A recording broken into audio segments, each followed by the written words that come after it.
বৃষ্টির পানি এমনভাবে আটকে গেছে, চারদিকে বের হওয়ার কোনো রাস্তা নাই। তাই এখানে এক ধরনের বর্ষার মতো হয়ে গেছে। আমি এই যে একটা অভিযোগ নিরসন করে দেব। অভিযোগটা হচ্ছে বিদ্যুৎ যায় আসে লুজ সংযোগের অভিযোগের জন্য আমি রড, বডি বেল, কম্প্রেসার নিয়ে নিলাম। দেখুন এই যে এগুলা নিয়ে কিন্তু পোলে উঠবো। কম্প্রেসারটা উঠায় দেন, এই যে কম্প্রেসার কিন্তু উঠায় দিল। এখন আমি সুন্দরভাবে এইচডিগুলোকে কানেক্টরের আওতায় নিয়ে আসবো। তাই দেখুন এই যে এইচডিগুলোর কিন্তু ফেস তারটা সুন্দরভাবে খোলা হচ্ছে বা ইনসুলেশন আউট করা হচ্ছে।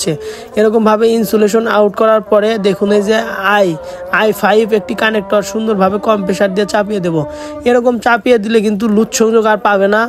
আর যেগুলা পেঁচানো আছে সেগুলাও কিন্তু কম্প্রেসার দিয়ে সুন্দরভাবে এখানে কানেক্টর স্থাপন করে দেবো। কানেক্টর স্থাপন করে দিলে এই পোলেতে কিন্তু পরবর্তীতে আর অভিযোগ আসবে না। গ্রাহক সঠিকভাবে বিদ্যুৎ পাবে। সাধারণত পল্লী বিদ্যুৎ সিস্টেমে এটাই হলো মেইন কাজ। এইচডিগুলো কানেক্টরের আওতায় থাকলে ওই পোলের থেকে আর অভিযোগ আসে না, আমাদের হয়রানি হইতে হয় না এবং গ্রাহকও হয়রানি থেকে রক্ষা পায়। ভিডিও কেমন লাগলো? যদি ভালো লেগে থাকে অবশ্যই লাইক, কমেন্ট, শেয়ার করে দিবেন।